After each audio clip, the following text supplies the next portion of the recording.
Hello mga karelasyon.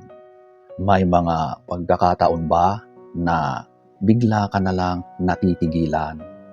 Yung wala ka namang ginagawa, biglang bumibilis ang tibok ng puso mo o parang may gusto kang tawagan pero hindi mo magawa.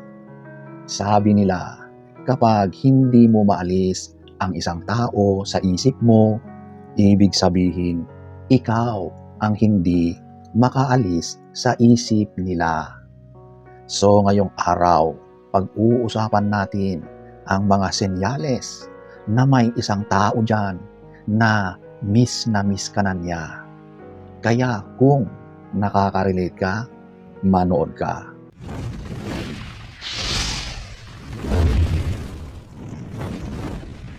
Number 1, ito yung you feel the energy around you. Ito yung pakiramdam na parang may energy sa paligid mo. Alam mo, yung feeling na mag-isa ka lang sa kwarto pero parang may nakatingin sa'yo. O kaya naman, bigla kang makakaramdam ng kakaibang init o presensya na dadaan sa balat mo.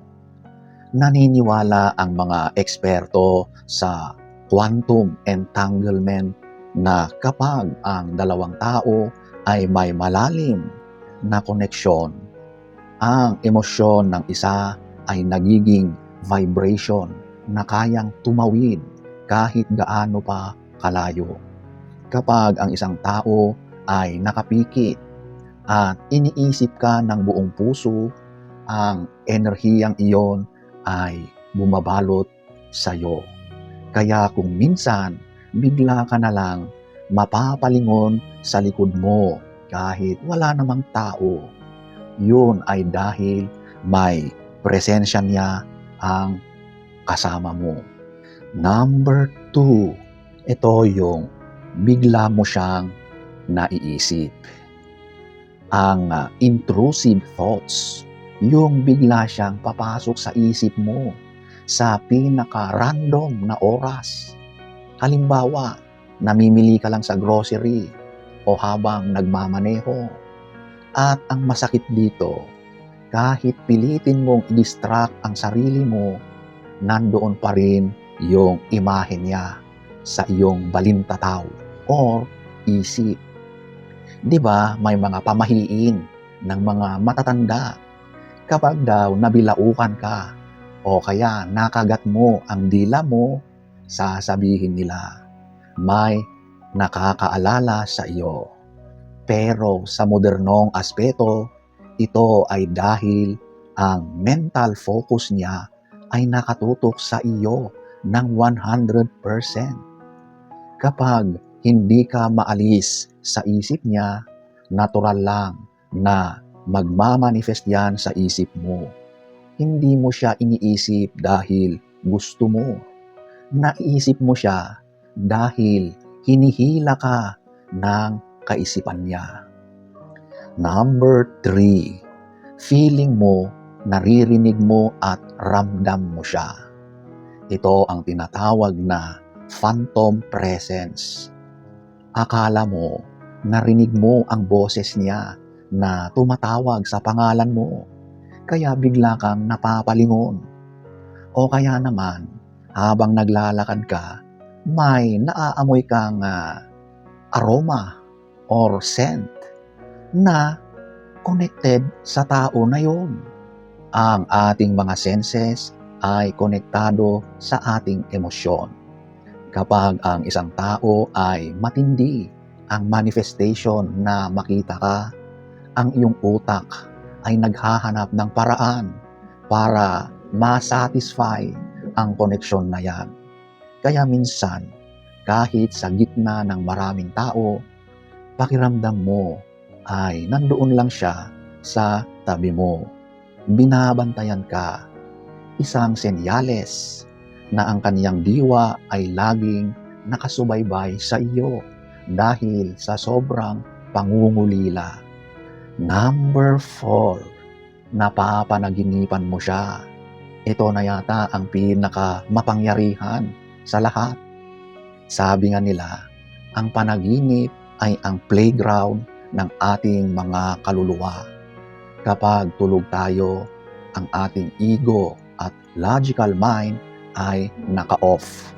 Kaya naman, mas madaling makapasok ang mga spiritual signals. Kung napanaginipan mo siya na masaya kayo, o kaya naman ay napanaginipan mo siyang malungkot at hinahanap ka, hindi yan coincidence. Ibig sabihin, sa kabilang dimension o sa mundo ng panaginip, doon kayo nagtatagpo. Ang panaginip ang tanging lugar kung saan walang distansya, walang bawal, walang balakid o mga hadlang. Kung madalas siyang bumisita sa panaginip mo, asahan mo, ikaw ang huling iniisip niya bago siya matulog. Number 5, ito yung bigla mong nararamdaman na gusto mo siyang makasama. Alam mo ba o nararanasan mo ba yung bigla-biglang pagnanais na makasama siya? Isipin mo, napaka-busy mo sa ginagawa mo. Masaya kang nakikipagkwentuhan, pero sa isang iglap, parang may humatak sa puso mo. Bigla mo sasabihin sa sarili mo, sana nandito siya. Bakit ito nangyayari? Dahil ang telepathy of emotions ay totoo. Ang matinding pagnanais niyang makita ka ay tumatagos sa subconscious mo.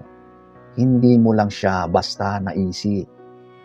Ang totoo niyan, ang puso niya ang kumakatok sa puso mo. Para itong isang radio signal, siya ang transmitter at ikaw ang receiver. At nangyayari yan dahil sabik na sabik at miss na miss ka na niya, na gusto ka na niyang makasama. Number 6, nakakaranas ka ng biglang emotional swings. Ito yung pinaka nakakalito sa lahat. Okay ka naman kaninang umaga, pero bandang tanghali, nakakaramdam ka na bigla ng matinding kalungkutan o pag-iisa. Wala namang nangyaring masama. Wala namang nag-trigger. Pero parang gusto mo na lang umiyak. Ang emosyon ay parang tubig. Umaapaw ito. Kapag ang taong mahal mo o ang taong mahalaga sa iyo ay down dahil miss na miss ka na niya, nasasagap mo ang lungkot na yan. Ang bigat sa dibdib na nararamdaman mo, kadalasan hindi yan sa iyo. Bit-bit mo lang ang lungkot ng taong naghihintay na makasama at makausap ka. 2,000 years later. So, ayan po mga karelasyon. Minsan ang tadhana na ang gumagawa ng paraan para ipaalala sa iyo na may isang tao doon na hindi makatulog dahil sa kakaisip sa iyo. Kung nararamdaman mo ito, marahil oras na para mag-message ka o kahit isang simpleng kumusta.